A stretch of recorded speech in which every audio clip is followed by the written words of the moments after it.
Welcome back, my friends, to TFT hyperroll with Autarch, and I'm going to try to make this one pretty quick because we've done the build a bunch and there's nothing really shocking, but it fits into our gold 3-star 4-cost theme.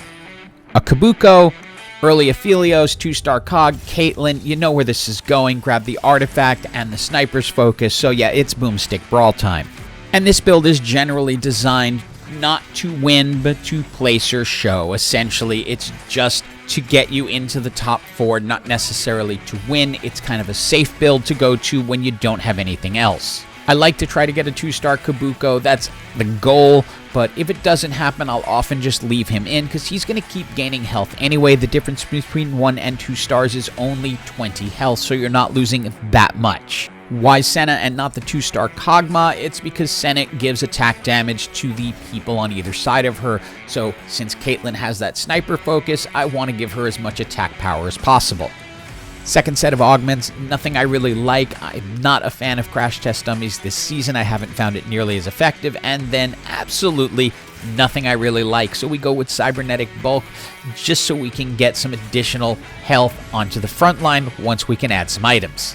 And the goal, we know all this, stack tank items onto Kobuko, hopefully get him to 3 stars so he's gaining 200 health per round, and just basically try to last throughout the game. Kobuko just has to hold them up long enough for Caitlyn, in this case, to do her thing. You're hoping to get a more powerful sniper in the future, or get Caitlyn up to 3 stars where she becomes pretty strong, although still not as strong as Kobuko at 3 stars.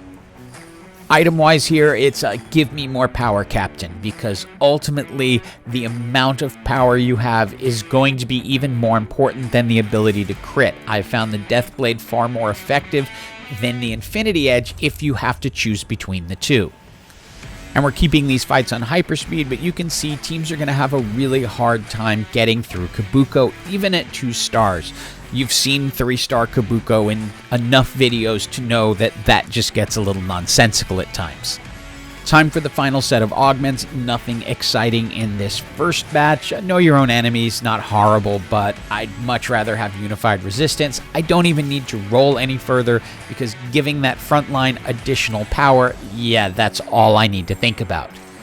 The main thing we are going to need to do is improve Caitlyn outside. We didn't manage to get anywhere near a gold 3-star Caitlyn, and Caitlyn on her own is not going to be able to carry the damage load that's necessary for the end of the game. So it is time to bring Ashe into the game, and because we're going to roll through and find a 2-star Ashe pretty quickly, then it's going to be time to take Caitlyn out and redistribute items. Spear of Soan is not that effective an item on Ashe, but it can work really well on Senna, since, again, when Senna ults, she's going to increase the damage on the champions on either side of her, which will give Ashe and Aphelios more power. We have a Kog'Maw that we've been holding on the bench, so if we can't find another sniper, we can always use Kog'Maw. Time for the final individual item choice, an easy one. Rod meet bow, become Rageblade on Ashe.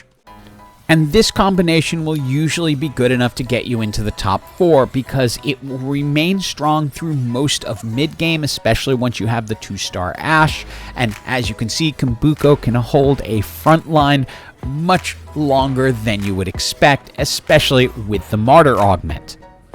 Item-wise, even though we have Cyberbulk as an augment, I just like to put all my eggs in one basket and stack everything on Kobuko because he holds for so long. And we'll continue to hyperspeed the fights, but you get the idea. Everybody gather around Kobuko and just stand there and be killed by the backline, which is mostly Ashe just taking things apart and leading the damage charts. Item-wise, there's nothing here I really love. Even Shroud can work, but you don't really need it with snipers because Aphelios shreds armor as part of his ult. So it doesn't become necessary, but it's the best of the bunch there. And then continuing to hyperspeed, rinse, repeat. Ashe is going to be the big damage. This one's going to get really close because this is the part of the match where they start being able to get through the front line, but we have just enough power to finish them off. And we had to go through one of those stupid wastes of time, but picked up some additional items for our backline just to add more power. But this is usually the place in the game where you're gonna be done, But if everything's worked out, then you can say we are into the top 4. And this season, well, let's first look at the item choice. So we'll go ahead and grab a Deathblade for Aphelios. But this season, more so than any other season I've ever been in, the difference between top 4 and actually getting into first is picking up a gold 3-star 4 cost, and that is our gold 3-star Ashe. Final item of the game, we don't need another Even Shroud. We can go ahead and put a Protector's Cowl on Galio, which will give him a little bit of extra health thanks to the Cybernetic buff.